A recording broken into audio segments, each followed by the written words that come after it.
Hey everyone, my name is Benjamin Cannon. I'm the site supervisor at South Godwin, Head Start for Kent County Preschool, and we are doing a reading series where all of our staff are just video recording, all of them reading a book. Now today I am going to be reading the wonderful I Need My Monster, and this is brought to us by Flashlight Publishing, and then the author, Amanda Noll, and it was illustrated by Howard McWilliams. So this is my favorite book of all time. I really enjoy reading it, and I hope you guys have a lot of fun listening to it. So here we go.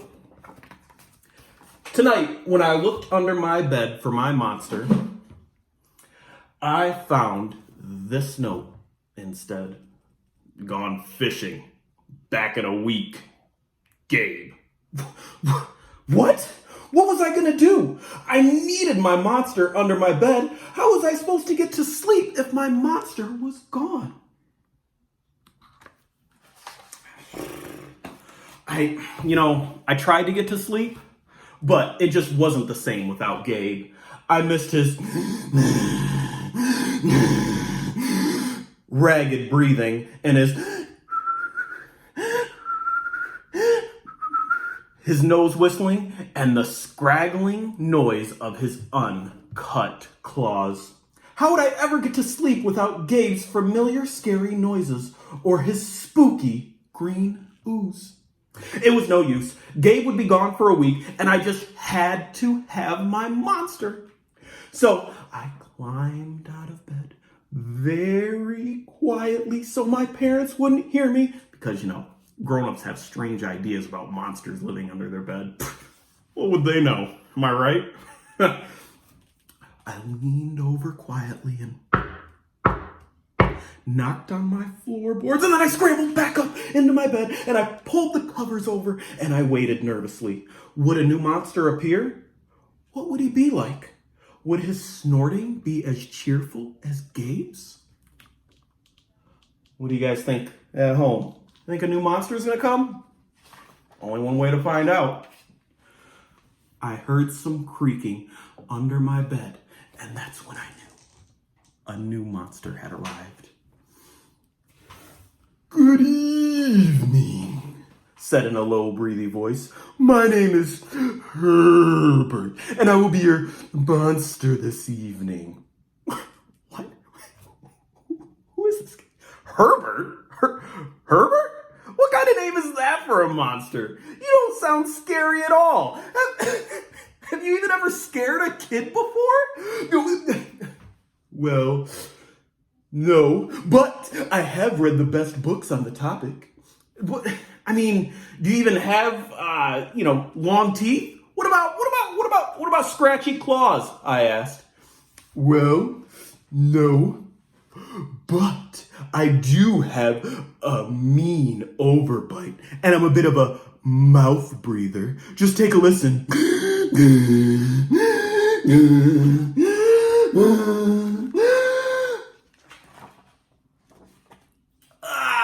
Listen, Herbie. Can I call you Herbie? All right, Herbert, listen. I just don't think that this is gonna work. It's nothing personal, really. I just need a monster with claws. Well then, picky, Herbert complained. As you wish, I'll go. I heard some creaking, and Herbert was gone.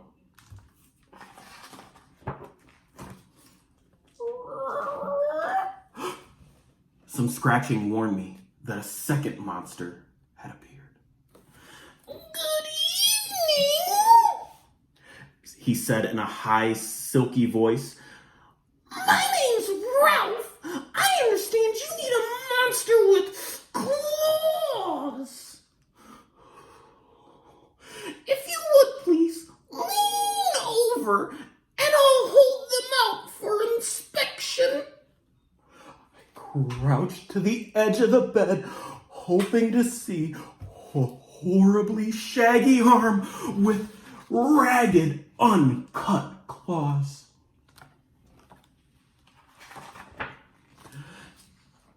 Instead, I was surprised to see sleekly brushed fur with smooth and shiny claws. What? Excuse me. I mean, I don't mean to be rude, I asked. But is that nail polish on your claws? What? Who is this guy? Yes, it is, said Ralph. I believe professional monsters should always be well groomed. I could tell this was not gonna work either. I mean, I'm sorry to disappoint you here, Ralph. But I need a monster with scary claws. Like Gabe's, I thought. I heard some noises, and Ralph was gone.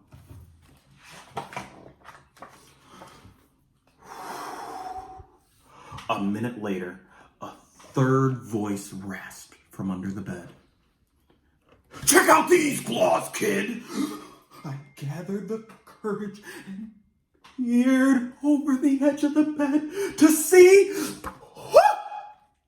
These claws were impressive. They were ragged. They were jagged. They were dark and they were razor sharp. So far, so good. I was a little bit nervous. Could you please stick out your tail? I whispered. Sure, but don't get scared. I don't even know if should I turn the page? Should I? All right, I see that. You said that I should. I'm gonna do it. I peeked through my fingers to see a slimy, slithering tail covering up the floor at the foot of my bed, and at the top of it, I saw a bright pink bow. What? Are you a girl monster? I asked.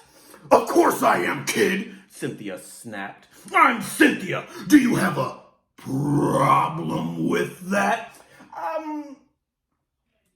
Yeah, I do. I admitted. I definitely need a boy monster. Boy monsters are for boys, and girl monsters are for girls. Aren't you a picky one? She said. And then she was gone. What kind of monster would you guys want at home? Think about that. Would you want a boy monster or would you want a girl monster? I don't know what I would want. I guess I wouldn't want any, but hey, beggars can't be choosers. But I mean, we'll get back to the story. Was I being too picky? No. I knew that my monster needed to be well-clawed and menacing. The point of having a monster, after all, was to keep me in bed, imagining all the scary stuff that could happen if I got out.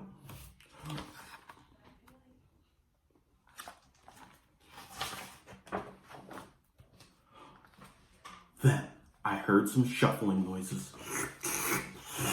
and some slobbering, and a fourth monster was under my bed. Hi, the name's Mac. One look at his claws proved that Mac was a big, scruffy boy monster. Maybe this one would work. Those are excellent claws, but do you have a tail? No, my tail is stumpy, Mac slurped. But I do have an unusually long tongue. Why would I be afraid of a long tongue? Oh, I don't know, he said, trying to sound terrifying, of course. You never know when someone might lick you.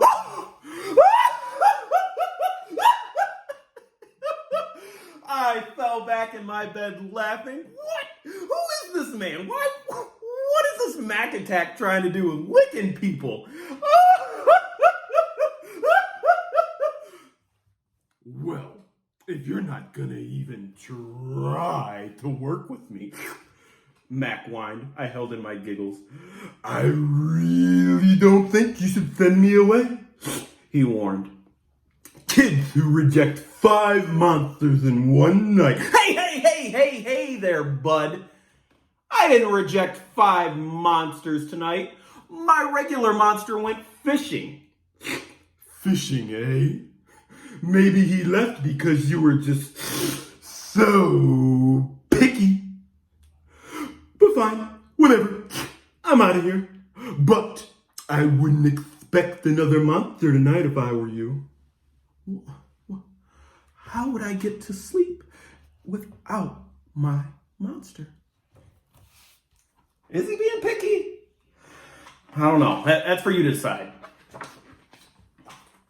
But I was surprised to hear more creaking under my bed, and then I heard some scratching too. I thought no more monsters were going to appear tonight. Sorry I'm late, kid. Who's back? Phew! It was Gabe. I thought I would enjoy fishing, but I didn't, he explained. Those fish scare too easily. No challenge at all. You though, kid. You're almost too old to be afraid of monsters. You keep me on my toes. Ah, toes. A delicious snack. The bed quivered as Gabe's stomach rumbled with hunger. Now, if you don't mind, I'd like to start the evening with an ominous puddle of drool. I peeked over the bed, and green ooze spread soundlessly across the floorboards underneath. The bed trembled as Gabe unfurled his spiky tail, and he was daring me to guess where he might pop up next. Whew! I shivered. So, you had some substitute monsters tonight, eh? Gabe said, sharpening his claws on my bedpost. Were you scared? Then Gabe started tapping. I could tell he wanted to know if I still needed him. No other monster could scare me like you, Gabe. I giggled, diving under my covers and pulling them up tight. Through the blanket, I could hear Gabe's soft, comforting snorts. Ha! I knew it. We were made for each other, kid, he growled.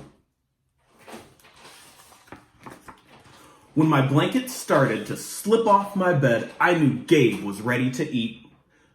Now, if you could, please stick your foot, he said. I'd like to nibble on your little pinky toe. I yanked my blanket back up and scrunched my feet up so Gabe couldn't get them. No toes tonight, I said. But you can have this. I offered my pillow as I pushed it onto the bed, and I didn't even hear it hit the floor. Gabe was back.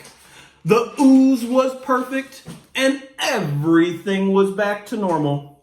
I shivered again. I'd be asleep in no time.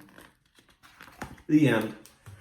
Thank you guys so much for listening to my story. If you guys like it, this is a series, so there's 3 other books that I can read. So let me know. I'll know by the views. If you guys watch it, I'll read another one. And I got some more that I can read for you too. We'll see how long we are on this quarantine, but please remember to stay safe and have fun and really enjoy this family time. Make the most of it. And I know you guys will. I love you all. Thank you so much.